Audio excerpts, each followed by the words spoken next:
Assalamualaikum, halo kawan-kawan programmer dimanapun Anda berada. Jumpa lagi dengan saya Syugi di channel Fosalgo. Pada video tutorial kali ini kita akan membahas tentang shortest path problem pada graph menggunakan algoritma backtracking. Video tutorial ini akan saya bagi menjadi dua part, jadi ini adalah part pertamanya. Di video part pertama ini kita akan membahas tentang solusi manualnya, jadi algoritma manualnya, cara perhitungan manual dari algoritma backtracking. Sebelum kita lanjut, jangan lupa subscribe, klik tombol lonceng, like, dan share-nya kawan-kawan. Terima kasih. Secara bahasa, backtracking berarti bergerak mundur atau pencarian mundur. Algoritma backtracking ini sebenarnya merupakan pengembangan lebih lanjut dari algoritma DFS, Depth First Search. Jadi dia punya skema pencarian yang sama dengan DFS, cuman dia punya satu tambahan fitur, yaitu fitur backtrack. Dia dapat melakukan pencarian mundur. Jika pada algoritma DFS pencarian solusinya dilakukan secara mendalam, jadi dia mendalam pertama ya, maka backtracking juga seperti itu. Tapi jika pada proses DFS gagal menemukan solusi, maka fitur backtracking ini akan digunakan. Dia akan bergerak mundur secara bertahap, mundur satu langkah, kemudian maju lagi, dan seterusnya. Kemudian struktur data yang digunakan, jadi backtracking ini dia diimplementasikan menggunakan struktur data stack ya. Jadi ada operasi pop di dalam stack algoritma, dalam struktur data stack ini ada operasi pop. Ini adalah operasi yang memungkinkan kita untuk bergerak mundur. Jadi struktur data stack ini digunakan untuk menyimpan langkah. Jadi setiap kita menemukan vertex yang baru, maka vertex tersebut akan dimasukkan ke dalam stack. Kemudian jika kita bergerak mundur, maka vertex yang paling terakhir dimasukkan ke dalam stack akan dikeluarkan. Kesimpulan sementara, algoritma backtracking ini merupakan pengembangan dari algoritma DFS. Kita lanjutkan. Algoritma DFS atau pencarian mendalam pertama, dia punya karakteristik sebagai berikut. Pertama, pencariannya dilakukan secara mendalam pada setiap vertex adjacent unvisited yang pertama ditemukan. Jadi dia pencariannya adalah dia akan memilih vertex adjacent unvisited yang pertama ditemukan. Jadi pada setiap langkah pencariannya pada algoritma DFS ini dia akan memilih vertex adjacent yang unvisited. Jadi ada dua syaratnya, dia harus saling adjacent, kemudian unvisited atau belum pernah dikunjungi.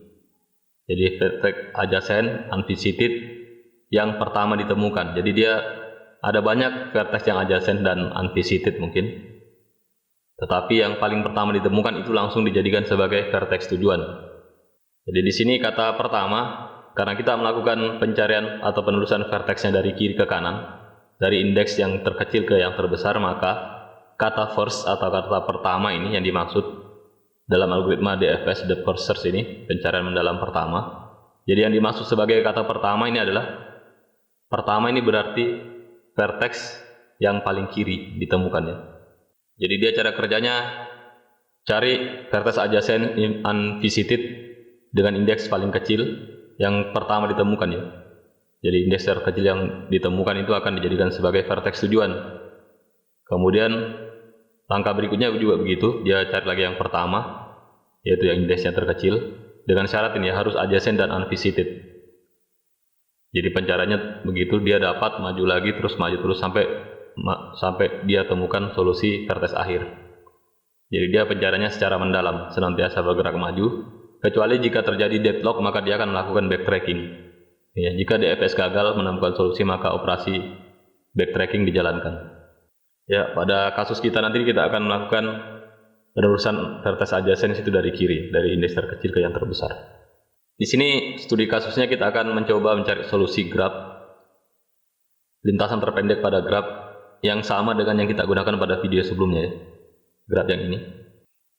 Jadi kita gunakan graph yang sama, karena grafnya sama maka list vertexnya atau labelnya sama juga, dan kita gunakan juga matriks adjacency-nya yang berisi bobot ini sama juga ya.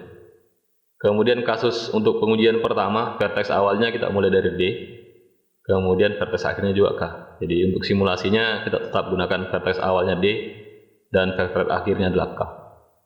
Kemudian kita melakukan penelusurannya dari kiri. Jadi vertex yang paling sebelah kiri itu dianggap paling pertama ya. Jadi misalnya kita tadi berada di vertex D, maka pada saat kita berada di vertex D ada 3 buah vertex yang saling adjacent dengan vertex D. Ada 3 vertex ya, ada vertex A, G, dan E. Kemudian kalau diurutkan secara indeksnya, secara leksikografnya secara alfabetik, maka urutan yang pertama itu adalah A, kemudian E dan G ya. Jadi urutan pertamanya verteksnya adalah A, E dan G. Jadi dia urutannya secara alfabetik. Dan kalau dari 3 verteks ini, maka yang dianggap verteks pertama adalah verteks A. Kecuali nanti verteks A sudah dinyatakan sebagai verteks yang visited, maka verteks A bukan verteks pertama lagi. Jadi verteks pertama adalah yang paling kecil nilai indeksnya, verteks saling adjacent yang unvisited, dan yang paling kecil indeksnya. Oke, next. Ya, apakah algoritma DFS atau backtracking ini tidak mempertimbangkan bobot, atau bobot tidak jadikan acuan dalam menentukan verteks tujuan? Ya, sayang sekali jawabannya adalah iya. Jadi dalam menentukan verteks tujuan dia tidak melihat bobot, dia tidak melihat besar kecilnya bobot, karena dia pencariannya secara blind search ya. Jadi dia bergerak saja sesuai aturannya. Kalau ada verteks pertama yang unvisited dan saling adjacent dia temukan, maka verteks tersebut langsung dia pilih sebagai verteks tujuan. Kemudian jika verteks akhir ditemukan, maka kita akan mengakhiri pencarian. Jika terjadi deadlock atau sudah jalan buntu, kita menemukan sebuah verteks yang tidak ada lagi verteks adjacent berikutnya, maka itu disebut dengan deadlock. Dan pada saat kondisi seperti itu, kita akan melakukan operasi backtracking atau bergerak mundur satu langkah kemudian maju lagi. Kita lanjutkan. Ya, jika digambarkan, pohon pencarian DFS akan nampak bergerak secara vertikal atau dari kiri ke kanan atau dari atas ke bawah, dari root ke child, dari root pohonnya ke child, demikian seterusnya hingga sampai ke left atau down. Jadi dia pencariannya memanjang ya, dari kiri ke kanan atau dari atas ke bawah. Ini akan berbeda nanti jika kita gunakan algoritma BFS, Bird First Search. Jadi dia kalau BFS pencariannya melebar. Berikutnya, ya, struktur data yang sangat penting tadi sudah sempat disebutkan. Kita menggunakan struktur data stack ya. Jadi ini digunakan untuk menyimpan langkah pada pencarian DFS. Jadi pada struktur data stack ini dia memungkinkan kita untuk melakukan gerakan pencarian maju, move forward, dan pencarian mundur ya, back forward. Jadi kita kilas balik dulu tentang struktur data stack. Kalau kawan-kawan mau belajar tentang struktur data stack, saya sudah sempat mengupload beberapa video tentang struktur data stack ini. Ada stack yang generik, ada juga yang disusun sendiri, ada yang statis arraynya dan sebagainya. Jadi skema menambah dan menghapus data dari stack itu dia gunakan skema LIFO, last in first out. Data yang terakhir dimasukkan ke dalam stack akan menjadi data yang pertama dikeluarkan dari stack. Ini rasanya seperti operasi undo atau Ctrl Z dan redo, Ctrl Y pada aplikasi word processor ya. Jadi kalau di word processor itu ada undo dan redo, itu dia gunakan ini, LIFO, last in first out. Kemudian operasi pentingnya, operasi atau metode pentingnya ada 5 ya. Ada 5 metode penting dalam stack. Yaitu pertama ada metode push. Jadi push ini digunakan untuk memasukkan data ke dalam stack. Kemudian ada metode pop untuk mengeluarkan data dari stack. Kemudian ada metode pick. Jadi kalau kedua metode yang di atas ini, metode push dan pop ini akan menyebabkan elemen atau komponen di dalam stack berubah. Jadi nilai-nilai di dalam stack akan berubah dengan metode push dan pop. Tapi kalau dengan pick ini tidak merubah nilai yang ada dalam stack, tapi hanya melihat saja. Jadi pick digunakan untuk melihat objek atau elemen terakhir yang dimasukkan ke dalam stack. Kemudian metode isEmpty juga ini tidak merubah kondisi stack. Dia hanya menanyakan apakah stack dalam keadaan kosong atau tidak. Jadi kalau stacknya kosong, kita panggil metode ini isEmpty, maka dia akan mengembalikan nilai true ya, atau jawabannya true. Tapi kalau stacknya dalam keadaan tidak kosong, kemudian kita panggil metode isEmpty, maka jawabannya adalah false. Berikutnya ada metode get. Metode get ini adalah untuk membaca elemen stack pada posisi tertentu, pada indeks tertentu. Jadi kalau kita baca get 0, berarti kita baca yang berada di posisi pertama. Sebenarnya ada beberapa metode yang lain lagi, ada metode contains dan sebagainya. Kita bisa membaca apakah sebuah elemen ada di dalam stack atau tidak. Jadi itu tadi ada 5 metode ya yang sering digunakan, yang kita butuhkan pada saat kita membuat algoritma DFS menggunakan struktur data stack. Kemudian kita akan coba simulasi operasi pada struktur data stack. Kita akan coba operasi push, pop, pick, isEmpty, dan get. Oke, misalnya kita mulai pembuatan stack. Jadi stack dimulai dengan cara diinsert dengan cara seperti ini. Stack string, stack sama dengan new stack. Di sini string ini tergantung tipe apa yang kita masukkan. Kalau kita butuh integer berarti kita masukkan di sini integer. Kalau double ya double juga. Kalau objek juga dimasukkan di sini atau kelas ya. Kemudian kalau string ya string. Oke, pada saat kita pertama menginstan stack seperti ini maka kita akan dibuatkan stack dalam keadaan kosong. Pada saat stack sedang dalam keadaan kosong, kemudian kita memanggil method isEmpty, maka returnnya adalah output methodnya atau returnnya adalah true ya, karena stacknya dalam keadaan kosong. Kemudian kita coba push stack push d. Kita masukkan string d ke dalam stack, maka nanti stacknya akan berisi string d. Output dari method push ini adalah void atau tidak ada outputnya ya.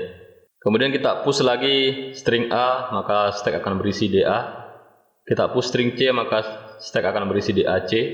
Kita push string k, maka nanti stacknya akan berisi dack.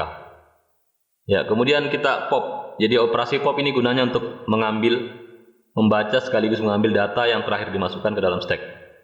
Tadi sebelum kita melakukan pop, data terakhir yang kita masukkan adalah string k ini ya. Kita masukkan string k, push k, maka stacknya akan berisi dack.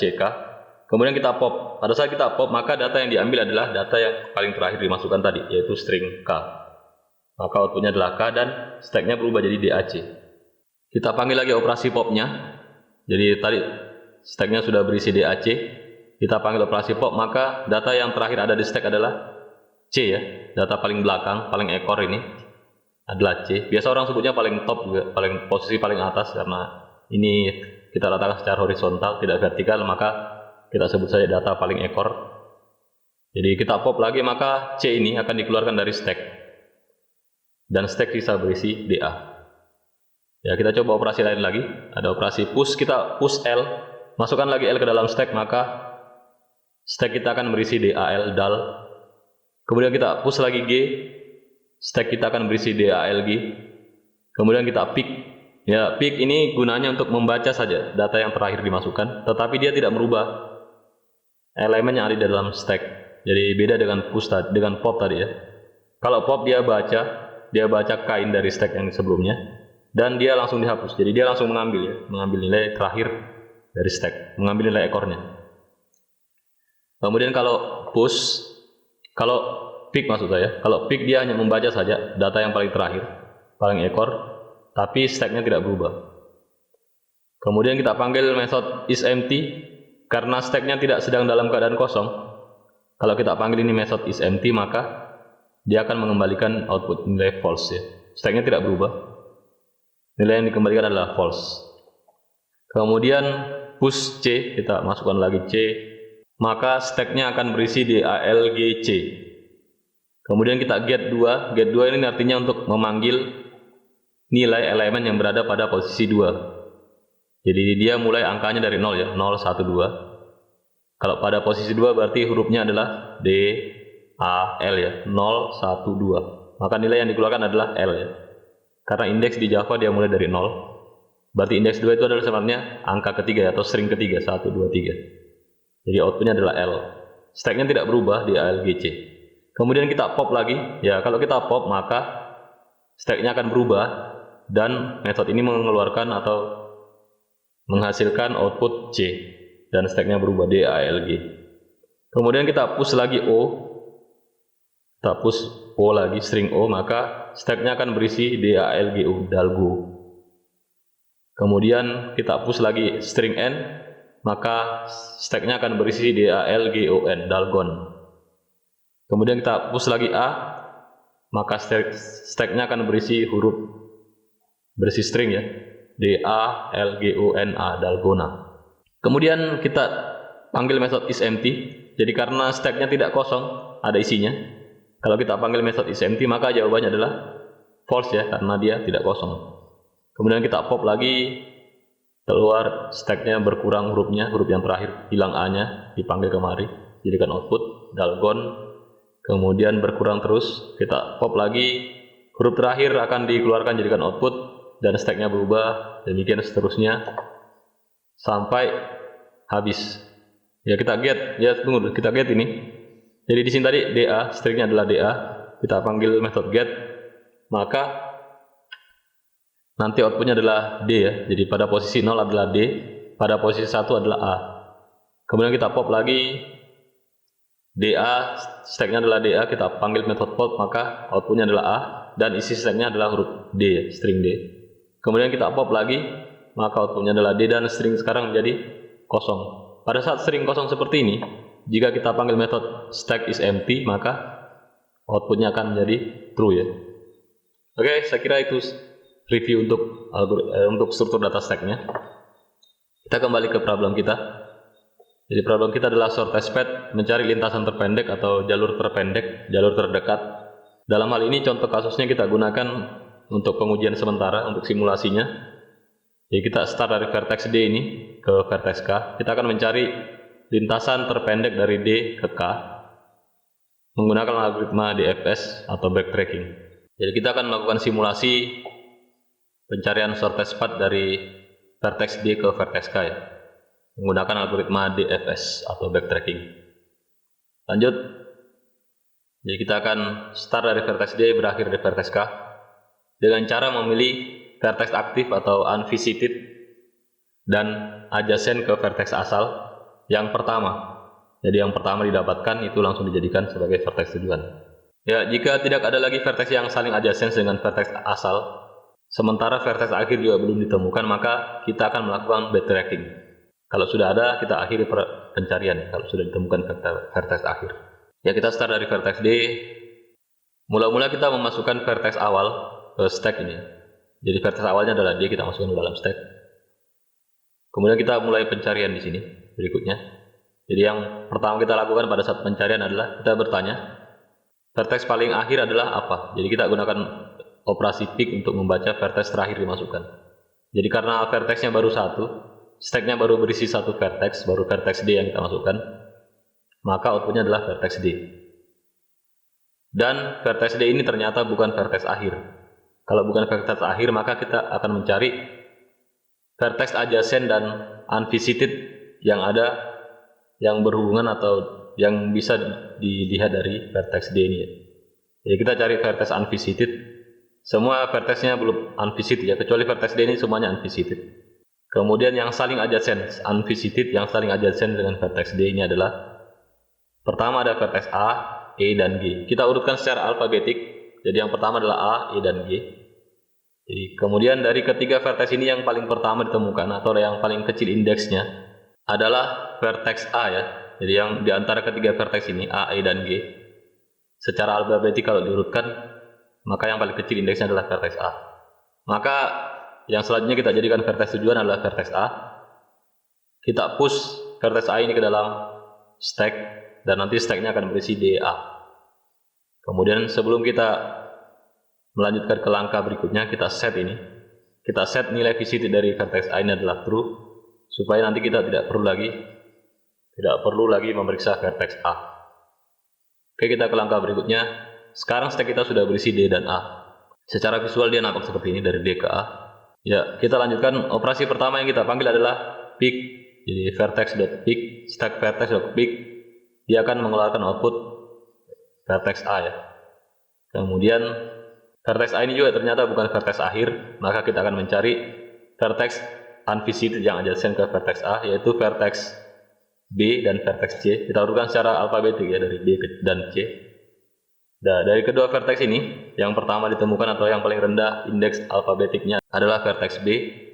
Maka nanti kita akan jadikan vertex B ini sebagai vertex tujuan. Kita masukkan dia ke dalam stack dan kita set nilainya, nilai visitnya sampai dengan true. Ya, berikutnya kita akan masukkan ini vertex B ke dalam stack. Jadi nanti stack vertex kita adalah, di dalam stack ini ada D, A, dan B ya. Kita lanjut ke langkah berikutnya, D, A, B.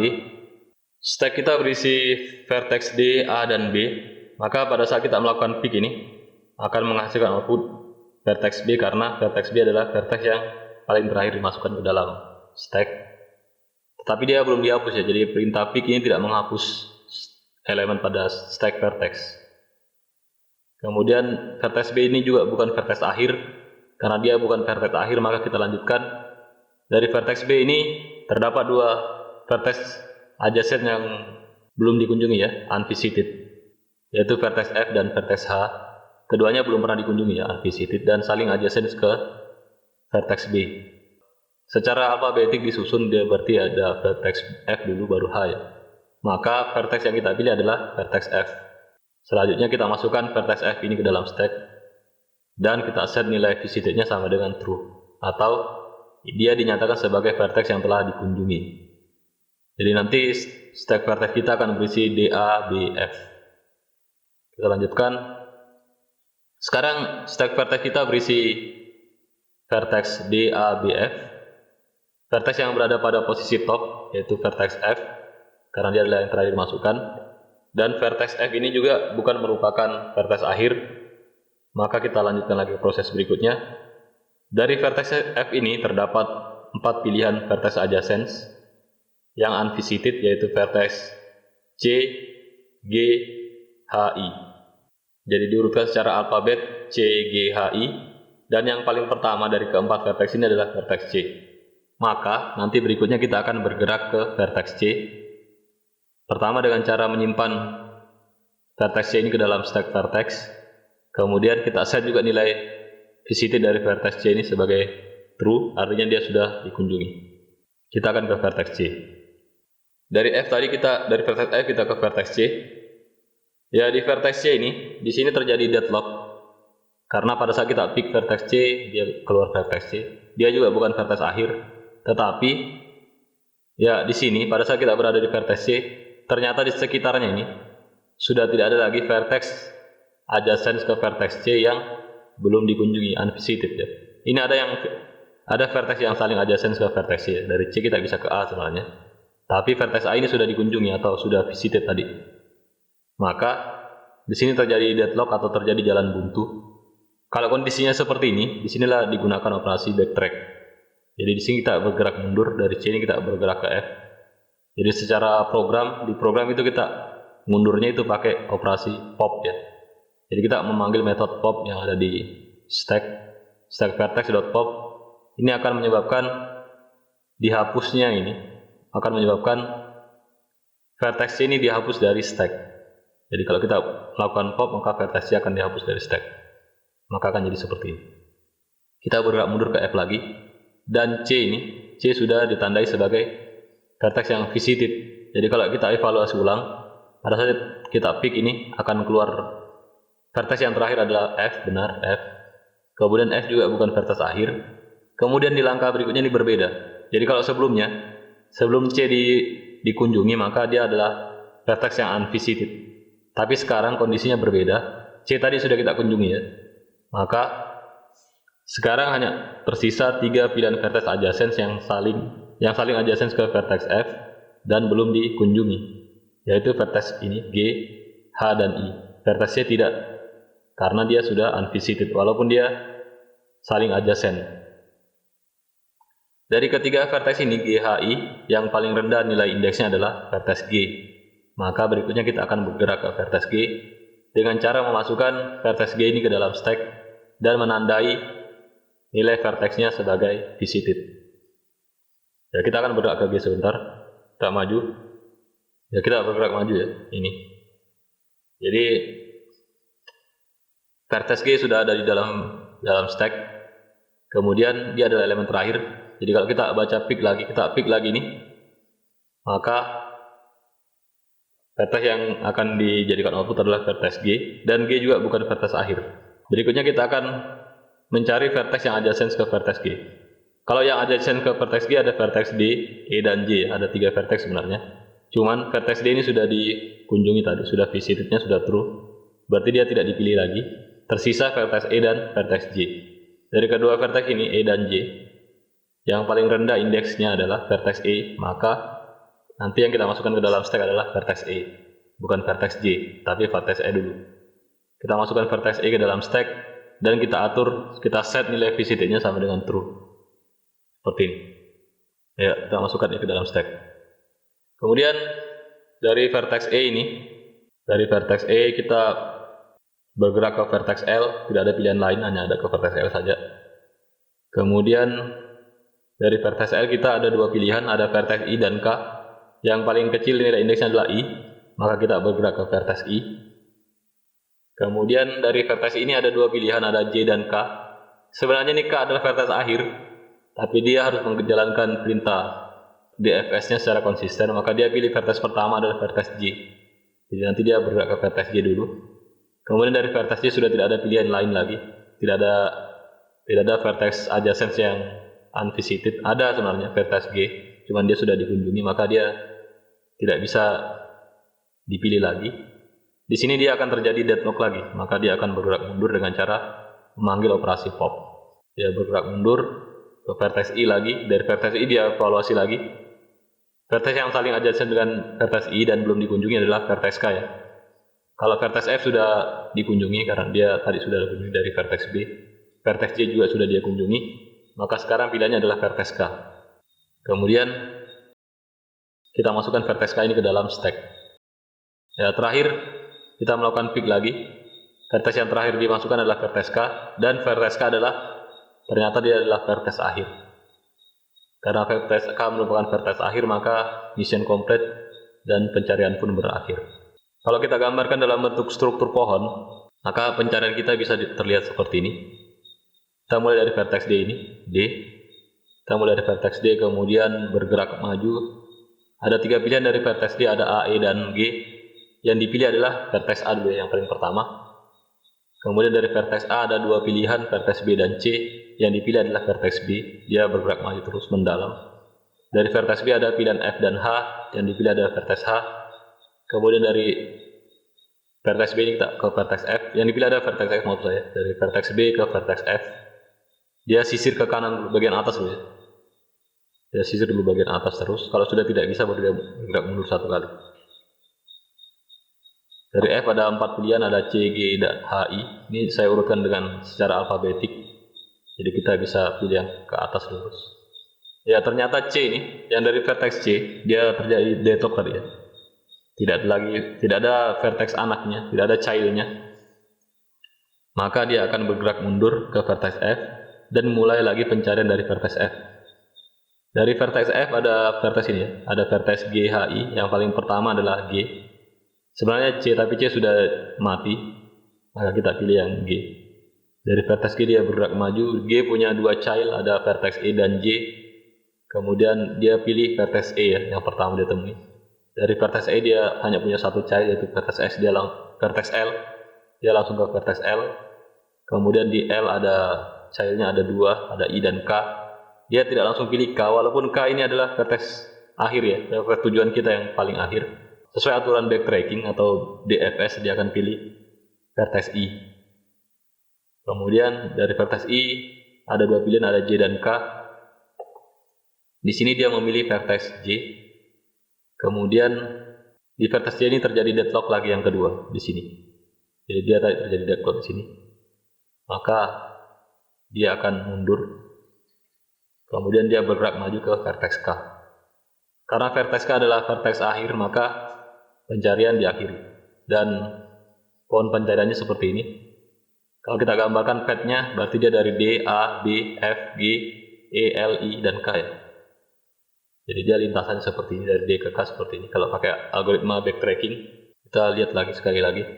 Dari D ke A, B, F, C, kemudian ke G, ke E, L, kemudian terjadi deadlock, mundur, didapatkan ini solusinya. Dari simulasi yang telah kita lakukan, dapat kita tuliskan algoritma backtracking seperti ini. Pertama, inputnya ada 3, ada adjacency matrix, vertex awal dan vertex akhir. Kemudian kita juga membuat variabel visited berupa array tipe boolean, dengan jumlah elemennya adalah sebanyak jumlah vertex yang ada. Kemudian kita buat struktur data stack, variabel stack ya. Kemudian kita lakukan operasi push dulu. Untuk pertama kali kita push dulu vertex awal. Kemudian kita tandai juga vertex awal sebagai vertex yang telah dikunjungi. Berikutnya kita akan melakukan looping while. Looping untuk pencarian DFS. Kita akan mencari pasangan vertex asal dan vertex tujuan.